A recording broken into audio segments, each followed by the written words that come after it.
I'll let you in on a little secret. Reaching your revenue goal won't change your life, but hitting your profit goal, that absolutely will. If you want to build a life first business this year, you need to create more margin, both in your finances and in your schedule. If you're ready to double down on profit generating strategies that actually work so you can work 4-day weeks, go on real vacations, or even take the summers off, you won't want to miss this. In my free masterclass, Double Your Profit While Working Less, you'll learn exactly how to set your business up to scale so you can give yourself a raise, create a clear plan for how to work that dream schedule, and step into your CEO era, the one where you and your business aren't just surviving, but thriving. You can grab this free masterclass at www.jadeboyd.co/Double Your Profit Masterclass or go to the link in the show notes. Now back to the show. That made the transition better. I think that a lot of people, were supportive, even people I didn't know. But I think when people hear that you've left a job with that much security, they know that it must be for good reason.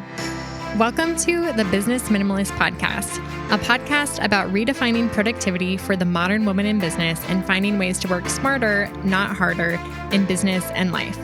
I'm your host, Jade Boyd. I'm an MBA business minimalist and productivity coach who helps overwhelmed business owners simplify and scale their service-based businesses with strategy and systems. On this podcast, we'll explore simple ways to earn more while working less. If you're ready to scale your business, bring order to chaos, ditch the busy work, and make space for what really matters, you've come to the right place. Welcome to the Business Minimalist Podcast. Welcome to the podcast, Randi. Thank you so much for having me, Jade. For those who don't know you yet, could we start by giving a little bit of an introduction of yourself, just who you are and what you do? Sure. So my full name is Randi Beranek, and I am currently a brand photographer in Eastern Iowa, kind of the Cedar Rapids, Iowa City area. And I actually started out as a pharmacist. So that's what I went to school for and did for 11, 12 years before I left my full-time job to pursue my photography business. So that's what I'm doing now. And I left my job in 2022. So coming up on 2 years of that. And then my husband owns a couple businesses in the Cedar Rapids area, and we have 2 kids, Levi and Evelyn. They're about 10 and 7 right now. I can't believe that was only 2 years ago. It seems like you've been in the game for a lot longer than that. I agree. It seems like it's been so long ago that I left, and especially because I can not picture ever going back. Like, it seems so foreign to me. Like a whole different era. Yes, it's wild. I do want to talk more about that because leaving a career in pharmacy, it feels bigger to me than like leaving a 9-to-5 where you don't have to have a doctorate and then starting a photography business, or even for me, getting an MBA and then starting a photography business. It seems a little bit backwards, but I know that there's a lot of feelings that come with quitting a full-time job for sure, but also a career in pharmacy. And I had 3 clients who, through coaching, like left their 9-to-5s last year. And it seems like something that should be like, yay, I'm so excited. This is the best. But in reality, it can come with a lot of mixed feelings. So I would love for you to speak into like what that transition looked like for you to start a business and leave a career that was a very long career in pharmacy. Yeah, I have so many feelings. I think, initially I loved my job, but over time, and I think with COVID being mixed in there, I just realized that I wanted a lot more flexibility in my life. And I just wasn't loving going to work every day. And for a long time, I thought that that was just what life while you're working is, right? Nobody loves their job. I mean, there's a handful of people that talk about it all the time, like do what you love, but that's not realistic. And so for the long time, I kind of pushed those feelings down a little bit. Like, this is just how my life is going to be. And so when I did kind of start exploring the idea of, starting my business on the side, that was more acceptable to me than leaving my job. But, over time, things happened at work and at home that it just made it clear that like I could actually leave my job. And that was wild because I was like, who in their right mind goes to school for 6 years and has this job with like all these benefits and all these things to start their own business, basically making no money at first? Like, that's ridiculous. What are people going to think of me was a big part of it. Like, kind of who does she think she is that she can just walk away from this type of job and this type of security that, a lot of people want? Who do I think I am to be like wasting the money that my parents, helped me pay and get through school? And yeah, just all of those things. Like, I shouldn't Mhm. be allowed to do this. Like, it just doesn't make sense. And of course, we were, concerned financially too. So that was another aspect of it. Like, can we actually make this work for our family? And yeah, going from something so science based, which is, I feel like, more valued in society versus something that's more artistic and creative, which, still I think in society just holds less value to people. Especially when they can't understand it. It's like if when you say you're a pharmacist, people understand what that means. But even like when I told people I was a brand photographer, they're like, "So you do headshots?" It's like, "Well, Right. yes, but Exactly. I never really had to explain myself quite as much yeah." as I did. And so, yeah, that was big too. And, there was even now, I feel like it's getting a little bit better, but even now, I feel like I still have people in my life like approaching, asking about my business as if it's a hobby, Mhm. Yeah. how's the photography thing going? And that was a lot at the beginning. So that made me really nervous too. But I was very pleasantly surprised when I did finally leave my job. It took some courage to tell people, when they say, "What do you do?" Like, "Oh my gosh, I have to remember I'm not a pharmacist anymore. I have to say I'm a photographer, or I'm a brand photographer." And that felt really foreign and strange. But when I did tell people I left my job, I was blown away by how many people, almost everybody, said, "Congratulations. That's so exciting." And I was like, Mhm. "What? It is? I mean, it is, but I just did not expect that reaction from people." So that made the transition better. I think that a lot of Yeah. people, were supportive, even people I didn't know. But I think when people hear that you've left a job with that much security, they know that it Mhm. must be for good reason. I can relate to that. In my last semester of grad school is when I started like really going hard and like I'm going to start a business when I graduate and joined a startup accelerator after I graduated.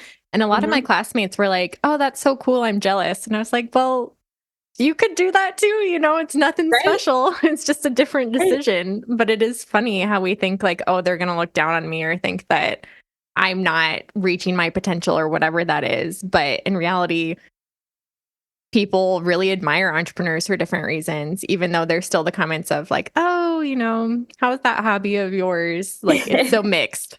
Yep. Yeah, for sure.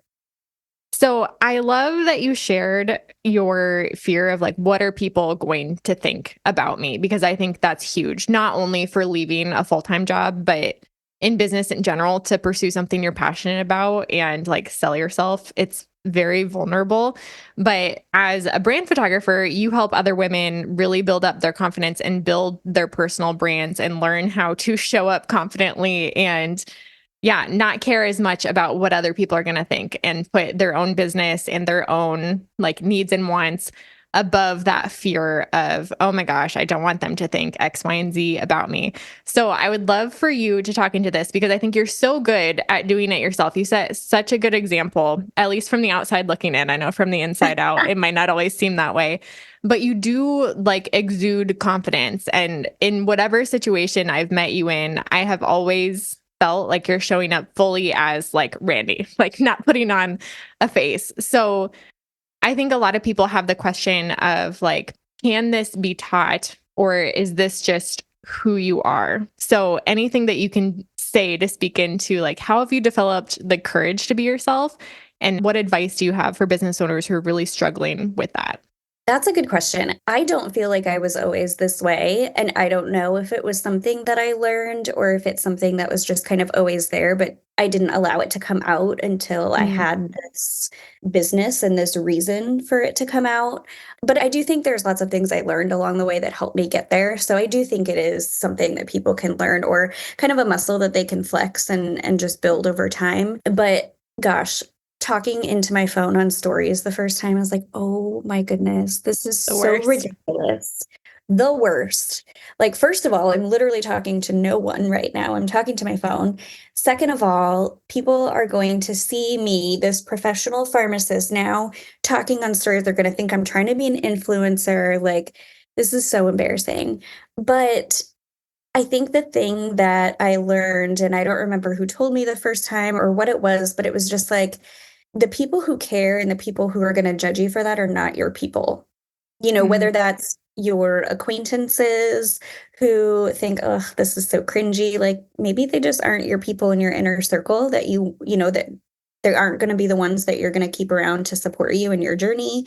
And then also when it comes to clients, like if potential clients don't like what they're seeing from you, then they aren't your clients. I think, I probably learned this from maybe Maddie Pashong or somebody who has a pretty strong personal brand too, and had learned that along the way. Like your people are going to hire you because they identify with you or they like what they see from you. And the people that don't like it they're just not your people. And it takes a while to be comfortable with that. But I think that's what kind of helped me get over the hump initially. And then, as I kind of grew in business, I realized like this is one of the ways in which I grow my business. And I see other people doing this and I totally understand like that's what they're doing. That's what they have to do for their business. And so I don't judge other people for doing it because I know that's part of the process. And I take some comfort in knowing that other people, know that about me too and know it's part of what I have to do as a business owner. And I think just showing up as myself and being confident in myself, I I don't know where that comes from because I don't consider myself an overly confident person, really. But I think one thing that I do enjoy is when I have had the courage to share something that I feel like is vulnerable, I always get back like so much more than I've put out there in terms of other people coming back and saying, oh my gosh, I identified with that so much. Me too. Thank you for sharing. And so over time, I found that that kind of feels like something that is I feel like superpowers is a strong word, but that's something that really works for me is sharing my vulnerabilities and being authentic because for whatever reason, I find that that really connects me with people much more so than sharing the small smatterings of things that really go well for me. right. Yeah. Sharing my shortfalls and sharing my struggles and things like that's what really connects me with people and draws people in. So, Which, when you stop to think about it, it makes a lot of sense because we all, to some extent, feel like I'm the only one who A, B, or yeah. C. And when you see somebody else who's admitting that publicly and you have that, like, oh, me too, for a service Mhm. provider, especially, it builds that trust and connection in a way that a lot of other things can't. But I think as business owners, I mean, when we start out, but also even if you've been in the game for a long time, there's always that perception of like, I need to show up professionally for my business, or I need to like be the legit person I'm marketing myself as when I'm showing up on social media or wherever else. But in reality, there has to be some sort of balance between like, yes, you should probably be a little bit more professional and not be a complete mess if Right. you're showing up for your business, because you don't want that to be your brand either, but also Right. being yourself. So, what tips or recommendations do you have for balancing, like, yes, be yourself, be vulnerable, be authentic, but also put those like boundaries in place so that you are showing up and building a brand that you want to build and being like intentional about what you're creating and showing so that you're kind of shaping other people's perceptions of you in the way that you want them to think about you and your brand? Yeah, that's a really good question. And I think the way that I've approached it is when it comes to my processes with my clients, I have those pretty nailed down. Like I'm not flustering and flubbering through those. Before I even start a project with a client, I make sure that I have everything nailed down so that what they are experiencing on their side as far as the services that I'm providing them, that's all set. There's no problem there. There's no missteps. And, that's not to say never. If there is Mhm. a misstep, that's where I step into my vulnerability and like, listen, I screwed this up and we're going to get back on track. But for the most part, I think all my client facing things are really wrapped up nicely so that they have trust in me that I know what I'm doing and that I'm going to execute for them. And I think for the most part with my marketing materials too, I think I try to share, what I can give them in terms of my expertise and when it comes to strategy behind brand photography and making you feel confident and things like that so that I'm building trust in them from that perspective too. But marketing and social media is also where I have some of the fun and share some of the vulnerabilities. But I think when it comes to talking about, like I said, the strategy and the confidence and the impacts that brand photography can have on their business, that's where I try to, show where I'm the expert. Mhm. versus, being vulnerable. Yeah, and I think it's really hard to blend those 2 things, and I think one of the reasons business owners might feel weird about being their self is that they are trying to be 2 different people. I'm like, "Oh, I'm showing up and talking about my life," and then when I talk about my business, it's completely different rather than, like, being the same person no matter what you're talking about, and I feel like you do that really, really well. I appreciate that. Thank you.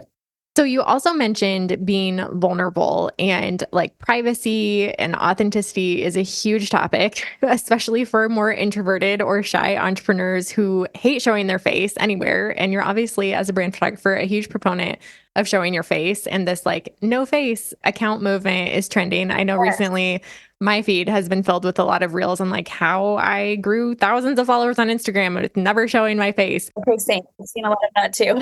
Yeah. And it's something that entrepreneurs are really, I don't, maybe afraid of. I don't know if afraid is the right word, but wanting to maintain that privacy and especially protecting family and kids, but also showing up and being a real person on social media. So, how have you balanced being vulnerable with maintaining some of that privacy? Yeah. When I started seeing those faceless account reels popping up on my feed too, part of me wondered if it was more a fear of showing their face versus like a privacy issue, but it could certainly be both. But you know, I don't consider myself a super private person, so it's never been a real internal struggle for me. But I think you can share things about how certain aspects of your life, whether that's business or, your marriage or your motherhood or whatever, you can share how that's affected you and it can help you connect with other people without sharing the details of what Mm, has happened. So, mhm, you know, I share a little bit of my kids. They aren't the focus of my, social media by any means, but I still think if I wanted to keep my kids private, I could certainly share my experiences as a mother and share, things that have happened without sharing specific details about them or their lives or with my partner. And, I think there's ways to connect with people through our experiences without sharing the details of our very private aspects of our lives. yeah, and I think that line for every business owner is gonna look a little bit different, For and sure. yeah, there's lots of people telling you what you can or should be sharing versus what you should never be sharing, like, "How dare you show your kids' faces?" Or, there's so many Right. opinions out there, but I feel like every business owner needs to draw that line for themselves, and for me, I've just noticed, I mean, the more consistently you show up, the more you'll recognize where that line is, and there's some things that I post where, like you said, "Oh, like, this is a little bit vulnerable, I don't wanna share it," but then the return is actually really good and I feel good about it. But there's Mhm. also things that I share that I'm like, I didn't feel good about that, and, like, I still don't feel good about that, so in the future, but Yeah, you live and you learn. yeah, absolutely. And I think it may kind of depend on your audience too. I have a pretty small following, a pretty small, fairly local following. So, maybe if my reach grows, maybe I'll share less about certain things. I don't know. But right now I feel pretty comfortable with the things that I share and how I share it. Mhm. So I also wanna dig into your business success because, like I said, it's crazy to me that it's only been 2 years because it definitely seems way longer than that, especially the last 6 months. I feel like you've just been everywhere and doing amazing things. But I would love for you to talk about, since this podcast focuses on scaling, a lot of service providers struggle to think outside the box and, like, how could I possibly do what I'm doing not one-on-one? Like, what other offers could I potentially create that help me not trade so much time for money? And last year, you created a really unique brand photography offer called the Content Collective, which I was actually a part of, and it's amazing. And you're in round 2 right now. And I would love for you to share just the strategy behind the offer and what it's done for your business since you launched it. Yeah. So it's interesting over time, the strategy behind it has actually shifted. So it started as a way to make brand photography more accessible, less overwhelming for people. So I was part of a female entrepreneur group that you were also part of, Empower Her. And I was asking the group, what holds you back from booking a brand photography shoot? And the majority of the feedback was based around how overwhelming it is to plan a shoot because it's, 3 or more hours long. You have to plan all these outfits, plan all these props, and it's just really daunting to think of having to do all that. And so the Content Collective was born out of let's make it smaller chunks, easily to digest, and more frequent so that one large session is not this looming thing. You have a bunch of tiny sessions so that it's just quick, easy, and not as overwhelming. So it started out as sessions every other month, and I piloted it in the second half of the year. So July to December. And it works really well. But the feedback that I got at the end was that maybe the sessions were actually a little too frequent and a little too short. So it was interesting because I think in theory, the strategy we went in with small, short, frequent sessions didn't translate when it came to actually having sessions built that way. So, based on that feedback, I modified it for this year. And so now it's a year-long membership. So people can pay monthly. So, bite-sized payments are a little easier for small business owners, especially. And sessions are quarterly and they're a little bit longer too. So we have like 30-minute sessions once every quarter. And it's nice because I feel like I build a relationship with these clients, just working with them Mm-hmm. closely over the course of a year. And I'm able to photograph 6 people in one day, just over a span of a couple hours. But they get content that lasts them, basically for a full quarter until or longer, depending on how they use their images, until their next session comes around. And the quarterly sessions are nice because they can factor in like seasonality and changes in their business. Because I think you and I both know, as small business owners, and especially when you're newer to business, things change pretty quickly. Your goals and your offerings and things can change. So being able to show that with brand photography throughout the year, I think is a benefit to the members as well. Yeah, absolutely. I love that you mentioned that you got started with marketing research because when it comes to scaling or thinking about like how could I do this differently, I think a lot of business owners just put pen to paper or ask a business coach or someone else and don't actually think to ask their clients or people who might consider hiring them. And I love that this came out of things that you were hearing from other entrepreneurs in Empower Her, but a lot of them were your clients at the time too, or had worked with you in the past, and how Yep. that creates an offer. And also that you just got started. And I think that's something that entrepreneurs wait on a long time too. Like they want to be absolutely certain that this is the perfect offer and it's going to book out immediately. When in reality, you just launch it and learn, and then you make tweaks and relaunch it. So Yep. I would love for you to also speak to like what this has done for your own business in terms of growth and what you've been able to accomplish through it. Sure. It's interesting. Before I worked with you last year, I it's one of those things where you know what you need to do, but like you don't actually do it. And so sitting down with you, especially during our like intensive strategy call at the beginning, I really realized like I need to have a strategy when it comes to utilizing my social media and marketing and launching. And so when I launched the Content Collective this past January for enrollment, I utilized a lot of that strategy we talked about, and I think it built a lot of momentum because I actually was like speaking about what I should have been talking about all along when it comes to brand photography. Who would have thought? I know, weird, right? And so using the right messaging and being strategic about it. Plus, I was obviously posting a lot more frequently during my, enrollment period, but think those things combined just really built up a lot of momentum. So, besides enrolling for Content Collective, I also found myself getting a lot of just general inquiries for brand photography. And so that made for like a very busy but very successful and exciting couple of months for me. And that's when I had like my record month so far in business. And I think again it was just a combination of like finally nailing my messaging and my strategy behind my social media and also my email list and things like that. And the momentum from just talking about things a lot and people seeing what I'm talking about. And so that's been really good for my business. And then also, I think it has shown me like you can just do things and try them. Because really, the Content Collective was just 6 months just to try it and see how it went. And it just happened to go really well. So now I'm continuing it. But if it didn't go well, it was something that I was ready to say, nope, that didn't work. We'll try something Mhm. else. So I'm thinking about doing something in the coaching space too, coming up, which you and I have talked about a little bit in the past. And I think in the past, I was overthinking it and thought it had to be perfect before I offered something like this.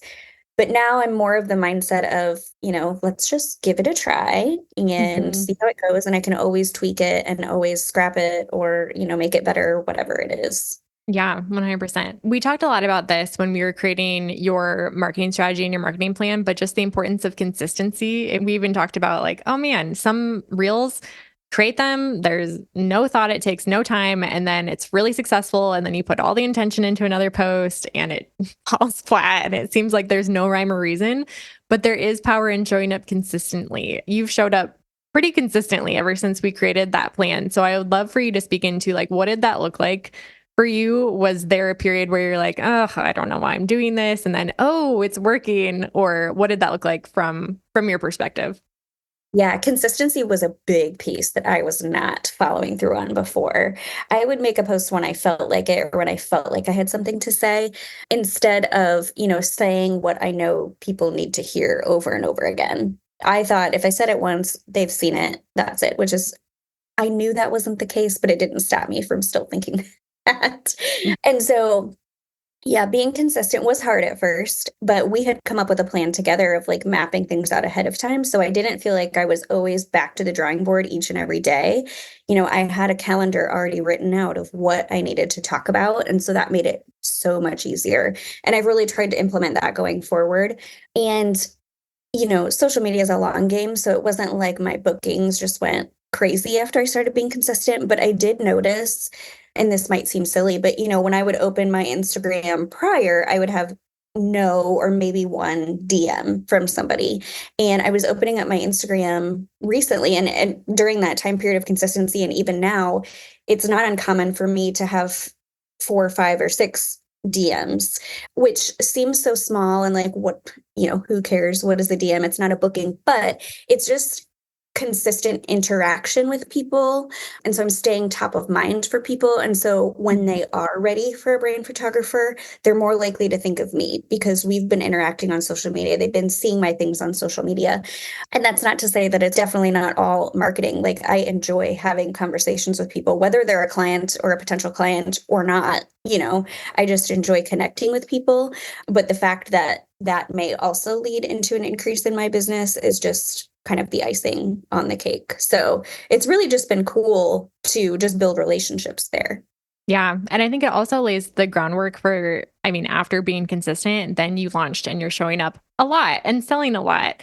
And when you already have those established relationships, at least this is from my experience, it feels a lot better to show up and promote yourself when you know the people who are following you and you have real relationships and conversations with them. So it's not like, oh, I've ghosted you for a few months and now like buy my thing because it's Yes. not as fun to show up that way, but it's Yes. also not as successful to show up that way either. And then jumping around just a little bit, you mentioned that it had been your best month ever or best couple of months because we're at the end of February when we're recording this. And do you feel like consistency is the thing that led into that? Or I'd love for you to break down like what contributing factors led to the best month ever in your mind. Yeah. I think part of it was timing. I can't discount the fact that, I enrolled for Content Collective at that time. And so I had an influx of projects at that time, but that was a small part of it. I think the consistency was huge. Strategy was huge, actually having, a point to what I was saying and a plan for how to build on that.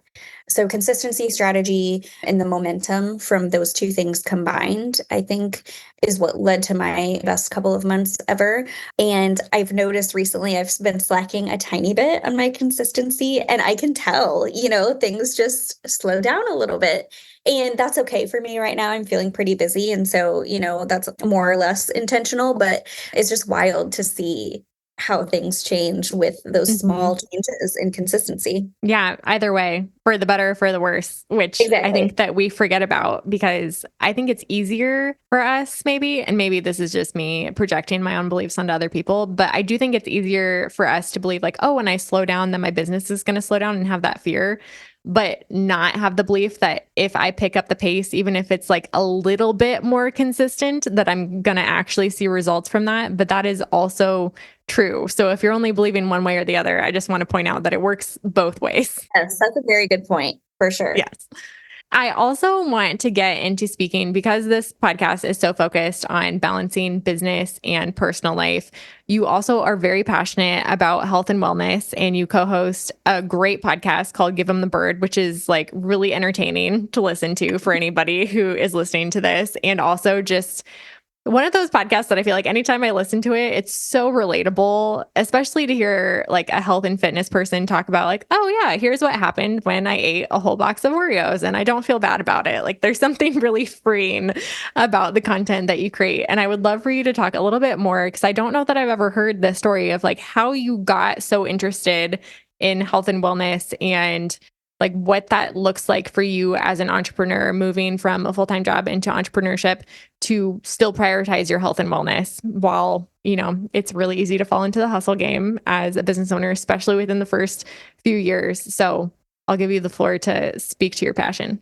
Yeah, this was not always a passion of mine by any means. And it's definitely not your typical health and wellness podcast. This is, like you said, it's a full box of Oreos and body appreciation and really pushing back on the diet industry. So, when I was working full time, looking from the outside in, people probably thought I was very passionate about health and wellness, but I was on the diet train. So I was going to the gym 5 days a week, 6 a.m. every morning, and I was counting every macro that went into my body. I was weighing everything. I was my fitness pal, like logging the multivitamins that I had in the morning. It was a very rigid and no flexibility. And I was, by typical health standards, very fit and healthy. But I just got so tired of constantly tracking and constantly feeling like I didn't have the ability to just go out and have dinner and drinks, with friends because I hadn't, Hmm. tracked or planned for that. And Haley, who's the original host of the podcast, she had the podcast for 2 years before I joined as a co-host. Her sister went to the same gym that I did. And so I met her through there. And I actually, before I met her in person, I learned about the podcast and I started listening to it. And it just was like, mind blowing to me that there was this world out there that was completely opposite and was pushing against the diet industry. And the messaging was, you have a whole life to live that doesn't require your body look a certain way. And your body is the least important thing about you. And I was just like, it was so freeing to hear that. And so I got very interested in that and started listening to the podcast. And then I met Haley, and she actually offers some coaching as well. And so I did some group coaching with her just around, ditching the diet mentality, doing some intuitive eating. And I just loved it so much. And then she eventually was looking for a co host and wanted somebody that, because she's a health professional and she's a certified trainer and intuitive eating certified. And she has like a boatload of certifications in that space. But she wanted somebody who is kind of more of a normal person, a lay person, if you will. And I just loved chatting with her. And I had quit my job. So it worked out that I had time to podcast. And I was like, why not? Let's do this. And since then it has been like weekly therapy for me when I sit down and talk with her, because it is really freeing, like you said, to hear somebody who is a professional in that space, to hear that, she still has struggles with body image and with, feeling like, if she doesn't go to the gym, she's failed or things where we know that isn't true, but being able to talk it out and holding space for feeling the feelings I just love it so much. So it's one of those things where like, I feel like we're very realistic about the fact that you're probably not going to wake up every morning and say, oh my gosh, I love this body. Like it couldn't be better. But what we are doing is giving ourselves grace and saying, my body still deserves respect and it deserves food and nutrition and energy and, moving forward in that way. So we're always learning, we're always sharing what we're learning. We have guests and we've kind of expanded our scope this year. So it's not just health focused, but it's more just kind of pushing back on societal expectations of a lot of things. So it's been fun, a lot of fun. I can relate to a lot of what you just shared. I think we might have talked about this in the past, but I similarly feel that like 5 years ago, you would have seen pictures of me and thought, oh, she's like the picture of fitness. And I was running every day and really watching what I ate. I felt guilty. I remember when my husband and I started dating, we went out to eat all of the time. And I felt horrible about it every single time that we would go out to eat, and that like fear of not being able to control what I ate. And then over the past few years, I honestly can't pinpoint what changed. Maybe it's just getting older and not caring as much about what certain people think about you. But I feel like even though I don't look the way I did 5 years ago, I feel much more healthy. Like it's not just a body thing, it's like the mind and mental health side of it as well. So I would love for you to speak into like what that has looked like for you transitioning from working full time and going to the gym at 6 a.m. every single day to like now, what does it look like for you to prioritize your health as a business owner? Yeah. So I really kind of swung to the other side of the spectrum when I left my job. I think partially because I was exploring the other side of things and pushing back on the diet industry, but I think the lack of structure that I had in my life, I was excited not to have like a schedule and have to be somewhere, by 8 a.m. every day. But I think I loved it a little too much and I had literally no structure in my life. And I would sit on my couch with, I was working, I had my laptop, but I would just sit all day long. And then I would wonder, like, why do I feel so crappy? It's like you Hmm. haven't been outside, you haven't moved all day. But I think I kind of needed to go through that to get where I am now. And so now I do prioritize movement a little bit more in my life. I'm definitely not an everyday gym person, but I try to be active a couple of times a week because I know that I feel better when I'm doing that.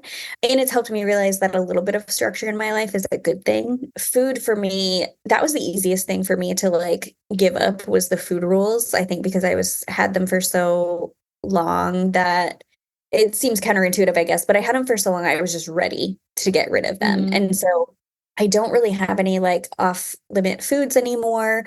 But what I do find myself doing now is not thinking about food, not taking up all that headspace, and just eating when I want to eat, when I'm actually hungry, and then stopping when I'm full. Versus before, it was a lot of, I only get this treat once in a while, so I'm going to like eat till I'm overly full. But I think Yeah. not having that limit anymore, then I just stop when I'm full because I know I could have it later if I want, or something like that. So I just think it's not a focus anymore. It's just a more healthy approach to the nutrition and then the movement as well. It's just a lot healthier approach for me. I would love to know as a brand photographer. I mean, it's really cliche in photography that any client is going to be like, oh, like make sure you hide this or edit this out afterward, or I don't like that photo because I don't look skinny enough or whatever that is. But especially because you've done so much growth and development and have so much knowledge about health and fitness and like diet culture yourself, do you just want to coach every single brand photography client on like, hey, let's talk about this before your shoot? Yes, yes. It's not a routine part of my like communication with them, but it probably should be because it's true. Like most people have some insecurity and a lot of them do vocalize it. It's a lot easier for me if it comes out via like email or something in our communications. I just feel more comfortable approaching them about that versus in person. I just don't know, what their boundaries are. And like, I don't want to make something awkward, but I do just want to shake them and be like, your body is the least interesting thing about you. And yes, we're showing your body in the photos, but what we're doing really is showing your personality through the photos. And obviously, I'm going to do whatever I can to make you feel comfortable because I want you to like the images and use them. So, we can use angles and we can use different things to make you feel comfortable when you see the photo. And I don't ever offer editing of any kind when it comes to like how a person's body looks. And thankfully, that's never something that somebody has really asked me to do. But, my first response, I think, would be, I'll do whatever you want, but I want Mhm. you to know that, like I said, your body is the least interesting and important thing about you. And the people who think that it is are not your people. But it can take a while to get there yourself and to really believe that. And so everybody's on their own journey and I try to respect that too. But yeah, I do just want to be like, ah. Yeah. And I think the really hard thing about brand photography is that no one else is going to look at those photos and think they're bad. Like, even as a photographer, in my experience, I mean, this is a phenomenal photo of you.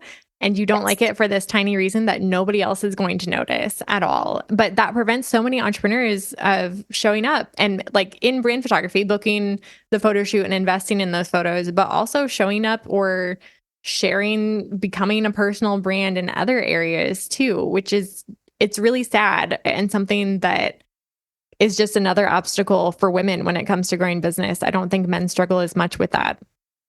You're so right. Yeah. So many women. And yeah, I've talked to so many that are like, I really want to invest in brand photography, but I want to lose 10 pounds or I want to, and it's just like, you're waiting to promote your business and you're waiting to like do something that you love. And it's just so sad. Like, just do it now. Yeah. Take the first But step. You can always get yep, new photos in 6 months or in exactly. Content Collective every 3 months. Exactly. So I would love for you to share. Again, I think that your last 2 years has been such an exciting journey and has been really fun for me to watch through like the group that we were in together, Empower Her, but also as your coach and as your friend. And I would love to hear a little bit more about what's next for you in 2024. Yeah. So I mentioned it briefly, but I'm kind of thinking about getting into the coaching space. I don't know exactly what that looks like yet, but I think I have a lot to say when it comes to feeling confident in building a personal brand and just the very beginnings of business, because I've invested a lot in my own coaching and I feel like I've learned a lot. And there's things that I know that I take for granted that I know because I had coaches help me with them early on, and it feels like, kind of second nature to me now. But there's a lot of people out there just getting started that don't know some of those foundational things. So I think, what I would love to do is help people just getting started with their own, service-based businesses and helping them feel confident and showing themselves and coming up with a strategy and figuring out, how to talk to their audiences and things like that. So, again, I really don't know what it's going to look like for sure, but I would love to launch something in 2024, a kind of a group coaching model. And then as far as brand photography, I'm still doing personal brands, but also, working with teams and service-based businesses in the area to really help them level up their visual brand. So how they appear online, whether that's social media or website, with images that really tell their story and aren't, your standard stock images that really don't fit with their brand and their vibe. I just have so much excitement for you to step into coaching. I think confidence is something that, like, yes, it can be taught and yes, you can like put a framework around it or whatever, but it's really contagious. Just being in contact with people who are showing up in a way that you want to show up, there's something contagious and so energetic about that. So I'm super excited for whatever you end up launching. And if you have a wait list or something, we'll make sure to link it in the show notes for anyone who's listening. But I would love to end on the question, what would you tell someone who's like on the fence or thinking, can I really do this too? Because we all look at other entrepreneurs and like, oh yeah, she's 2 years into business and she's like doing X, Y, and Z and she's already coaching. And, we can think, oh, that's great for them, but it's not going to be possible for me. I would love for you to speak to that on an ending note. Yeah. First of all, I thought that too. And I still have moments where I think that. I think one thing I've heard along my journey is that confidence is not like an end destination. It's like you can have periods of confidence and then you can have periods where you're not confident. And that's like totally normal and okay. So keeping that in mind. But I think something I've learned from you actually, and has really started to sink in for me in the past, 6 months or so, is that you can try things. Like, you don't have to have the perfect plan and like your life mapped out before you launch your coaching program, but I used to think that, like, I used to think that if I don't know the exact niche that I'm going to talk to and have like a, trademarked system for how I'm going to get these people to point A to point B, then what's the point? But, now I've realized like I can just put something out there, see if people are interested. And if it works, it works. If it doesn't, it doesn't. And finding small ways to trial things. You and I talked about this actually when you were coaching me, and you talked about, how can you prototype like coaching? How can you like see if people would be interested or what people want to talk to you about? And so I offered free coffee chats and I filled them up each time I offered them. And people came to talk to me, actually, interestingly, a lot about social media. And then that's kind of what got me thinking, like, maybe I can talk to people about how to be confident and show up on social media and use that for their business and things. So, yeah, I think it's normal to have those feelings, but if you wait until you're ready, you're never going to be ready. So you just have to jump in and do it and try it and know that things are not going to work. And that's fine. I have made freebies and just all these little things that I thought were going to be such a hit.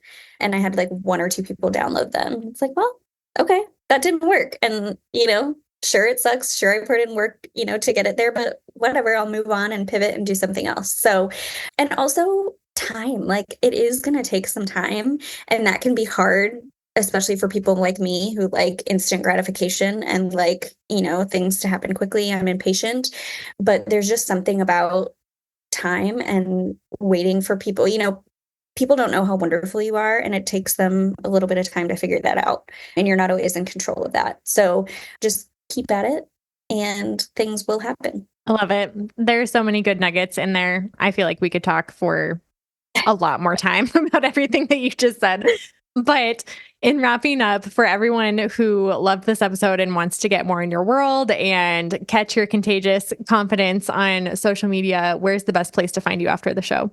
So I live on Instagram. So my Instagram, I'm sure you'll link it, but it's Randi Lee Photography.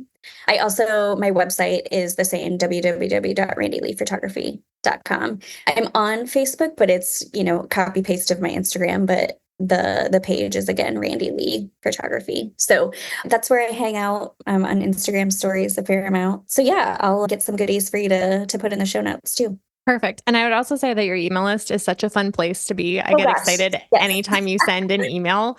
I have told Randy in a different life, I think you would have been a copywriter. And I love when you're on vacation because your autoresponders are also so funny. So pop on the email list too. Yes, please do. It's a fun place. Well, thanks so much for coming today. This was great. Thanks, Jade. Thank you so much for tuning into another episode of the Business Minimalist Podcast. If you enjoyed today's episode, I'd be so grateful if you'd rate and review it on iTunes, Spotify, or wherever you're listening today.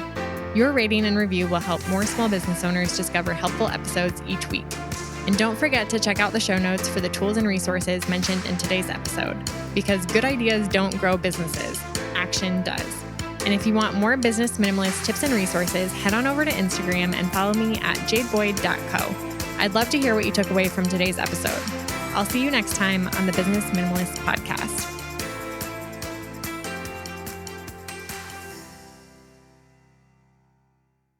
The number of women burning out is at an all-time high right now, and I'm on a mission to change that. If you're a service provider who's feeling overwhelmed, overworked, and underpaid, don't let another year go by staying stuck.